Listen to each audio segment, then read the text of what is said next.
We are back, and as you can see, I'm driving in Brooklyn today.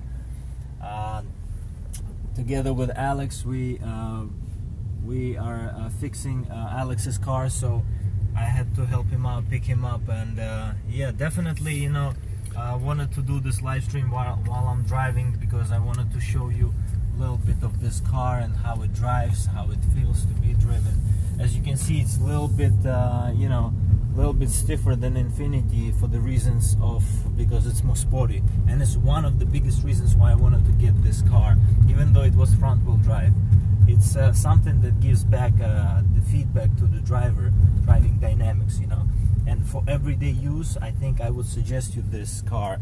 I'm soon gonna be, my age is soon gonna be 30 years old, so I think this car is perfect for my age as well. I'm still young and still want to have fun behind the wheel.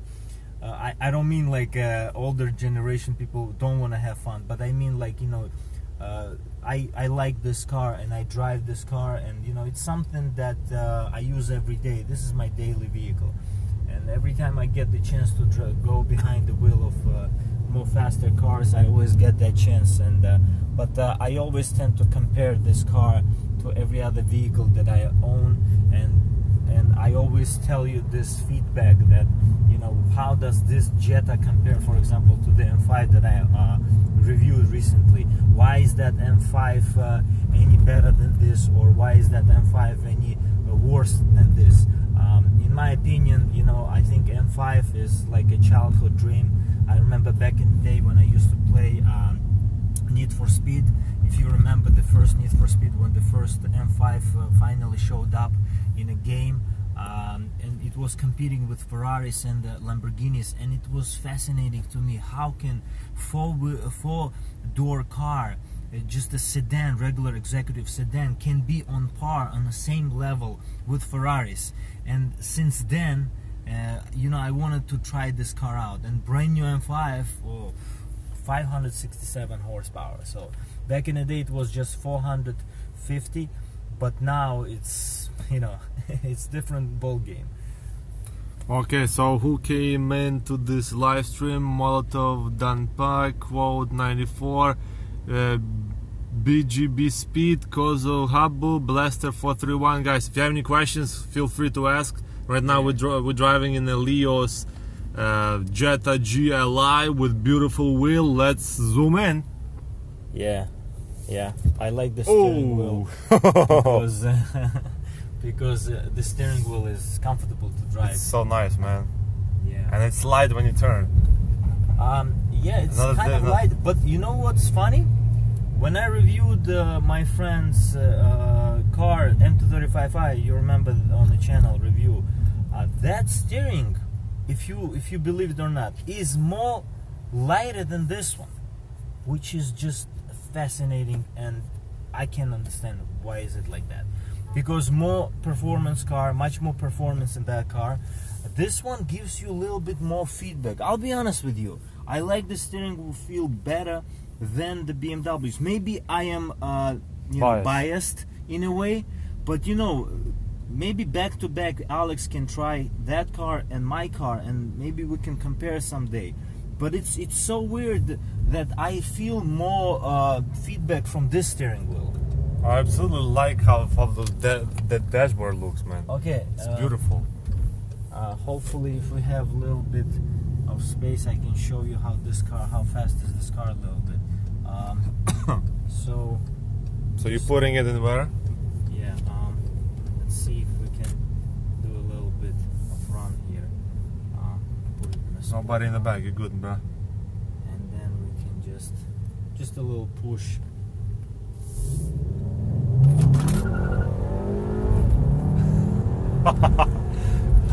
It's a very quick car, guys. And if anybody thinks that because of $30,000 price tag and the way this car is in terms of horsepower, that you think that it's slow, you'll be mistaken. It lifts the nose. It's a front-wheel drive car. It pushes like no other. And I tell you this from the experience of Infiniti. Alex felt just now. We don't do these runs from 0 to 60. I usually do it when I'm driving, but right now this car just pulled and pulled. Yeah, very nice front wheel drive in action. You could hear the actual spinning of the freaking wheels. I love it. That usually what happened when I was doing the same thing with Mazda 6. Not anymore. It doesn't spin because my wheels are all fucking bald. Yeah, you know, it's like you know, when car gets a little bit older, I think you get to the point where you have to change certain things, brakes, wheels, sometimes even brake discs. It depends how you drive, guys. It all depends how you drive. Don't do occasional fast driving. Do it rare fast driving. Rare. Why? Because you want to take care of your car. You want to have it for long run. You don't want to abuse it. Don't be one of those people who abuse their cars and then at the end, you know, they kind of crying that, you know, something's breaking, car is built well, but if you push it to the limits of not accepting its performance, overall it's gonna break somewhat. It's a machine, you know. It's like same thing happens with computers. You know, you have computers, you have the virus, and it breaks. It gets to the point where you can't use it anymore. Same thing happens with your body as well. You know, I don't have to explain. I think all of you people are smart in that way. Let me ask you a question. Well, we know this car has a lot of positives, right? Could you throw one negative that you don't like?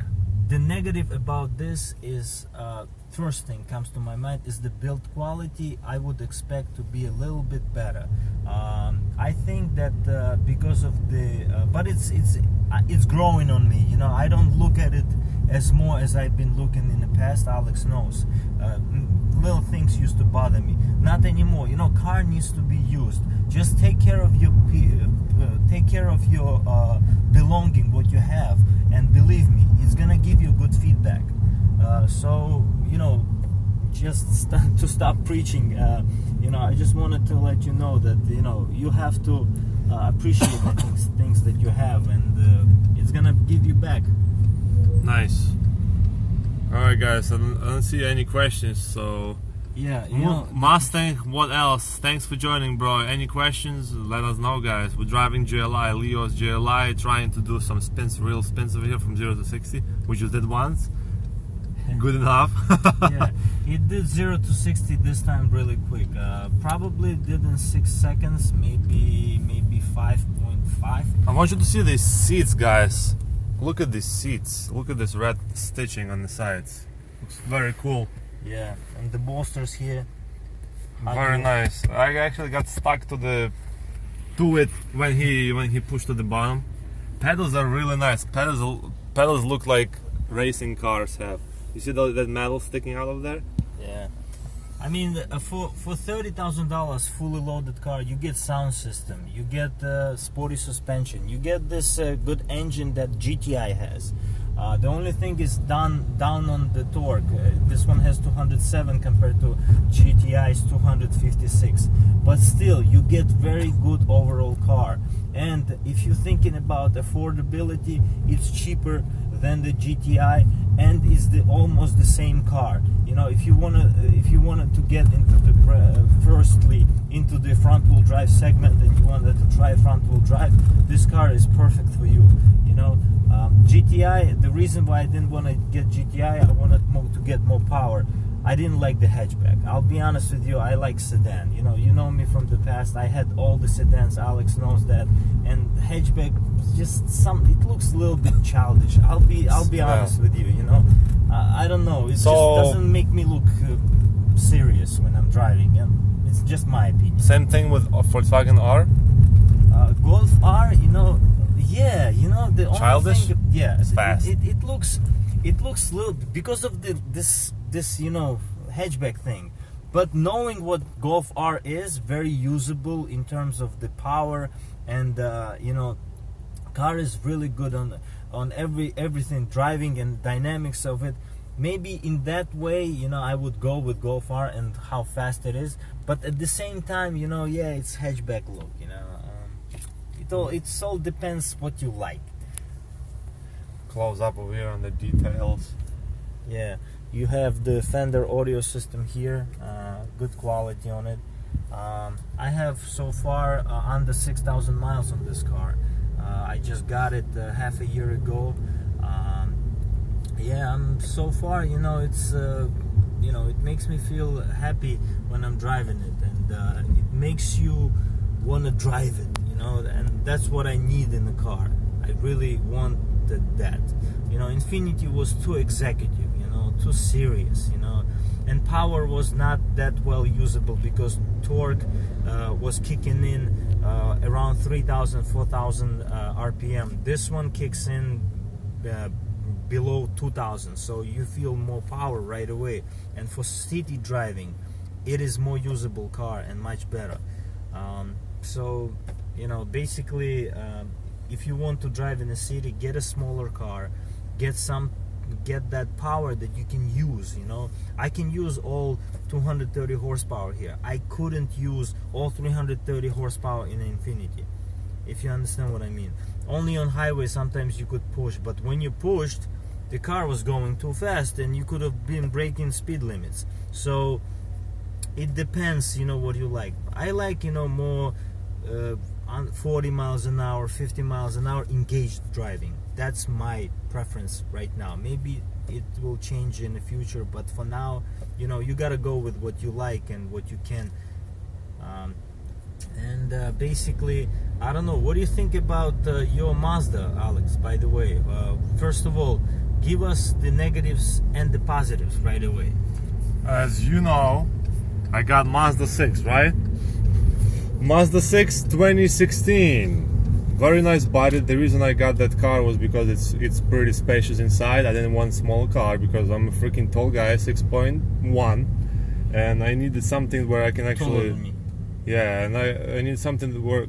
Chris Beck, thanks for joining in, bro. Hey, man. I needed I needed a car that will actually make my legs feel good, you know. And so I got that car. It's not that expensive. I like the sound. It's a Park Pilot. Park Pilot. So yes, $30,000. Same thing as your car. Really and, good. You know, price is really nice too. Negatives? I don't see any negatives. By the way, I just returned the car to glass shop to make sure that you know, they fix my windshield. My windshield broke. Driving like this, stone comes out from the U-Haul truck and hits into my windshield. And guess what? A big freaking crack in the middle. So I you know, nice glasses. we took it to the Alex took it to the safe light. Let's see what type of job they will do. Yeah. Hopefully insurance covers it, so it's good. I didn't really see any negatives, to be honest. You know, I'll tell you my opinion right away. When I first saw the car, I was surprised. I'll be honest with you. I'm a type of guy who likes supercars and everything like that. But the build quality, guys. First thing you see right away, how car is presented to you at that moment. Mm-hmm. And car was presented to you from 1 to 10. To me, it was presented 9. The presentation was, I knew the car is not fast. I knew the car is not high performance. I knew the car is not M5, Ferrari, Lamborghini. I knew this car was regular Mazda, under $30,000. But the build quality was nice. Only thing, materials is cheaper. Materials are cheap. But build quality of those materials sometimes counts more than the actual materials, you know. Yep. And the build quality was nice. Alex can tell you, right now still car holds up very well. We drive in it, nothing squeaks, nothing rattles. Car is built like it was, you know, it was checked like 50 times before it left the conveyor. And that's what I appreciate about the cars. And automakers need to step up their game delivering these cars well. They can't deliver the cars having less, you know, quality than people expect. You can't. You know, you can't build a Toyota and then it breaks in a year. That's it. Toyota company is gonna fade away. So you have to maintain this, you know, maintain German engineering. You have to have the car built properly, inspected nicely, so it's done in a good way, you know. So it's done in a way, oh, German engineering, yeah, German engineering presented to me, you know. So that's what I mean. I mean, it's my opinion. I'm very honest with my opinion. I want to share with you most honest as I can, because I know how much people, you know, have different opinions, but I want to be as honest as possible, because whatever I feel sometimes is just straight and to the point, and I want to share that. So overall, I mean, to compare Alex's car with mine, the only thing that he has better than mine also, and not just build quality of the materials, but also he has not that much better, but a little bit better build quality. Materials a little bit better here, but he saves more gas.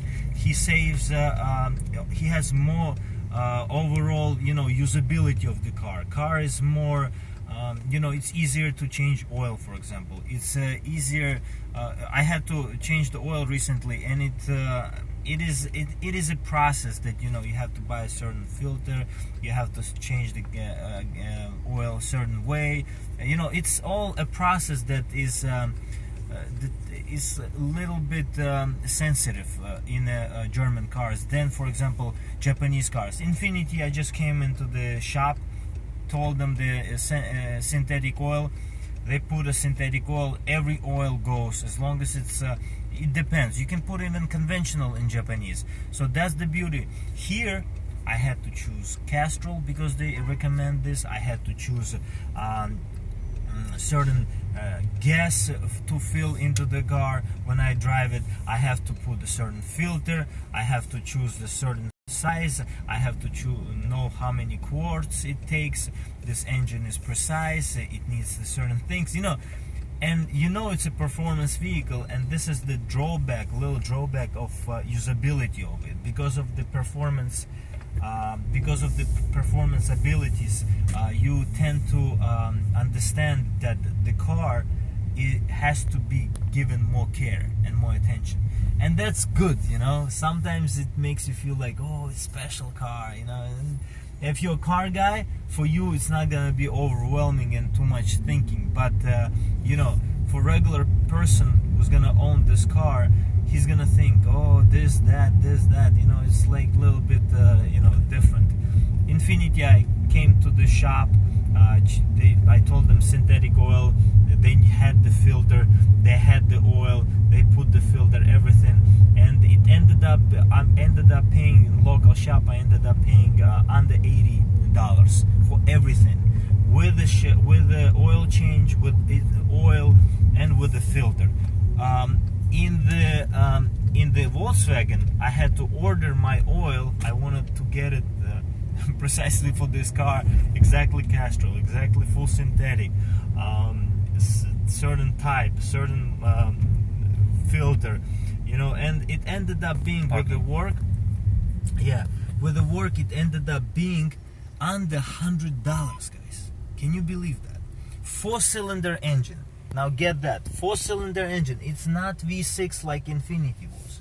So you know, it depends what the, you know, what the usability of the car is, and what you want to do with it. If you want to treat it, how you want to treat it. But it depends, because it's very important how you want to treat this car. If you don't treat it well, it's gonna treat you not well back. So keep that in mind. I want to come out from the car and show you the exterior of this car. While Leo is parking and showing his precision and accuracy, I'm coming out from here. Yeah, let's oh, fresh air, my god. That was a ride, man. Look at this door, guys. Look at this wide door. First time when I opened this door, I was like, wow, this thing is heavy. Closes really nice. Here we go. Jetta GLI. Yeah, it has the sporty proportions, and it's really interesting. Yeah, it looks like a regular Jetta, but the interesting thing about it is, like, you get the little details, like here, you get the details like like it has this something like a downforce type of thing, but it doesn't do a lot, you know, for this car because it's not that fast. But you know, you get this little quicks here and there, and you know, it makes you feel like it's a sporty car, and it's cool. Nice. I guess we're gonna see everybody later. Yeah, check out the content on YouTube. Don't forget to subscribe. Don't forget to check us out on Cars at 100 channel on YouTube. And I'll see you next time, guys. Take care.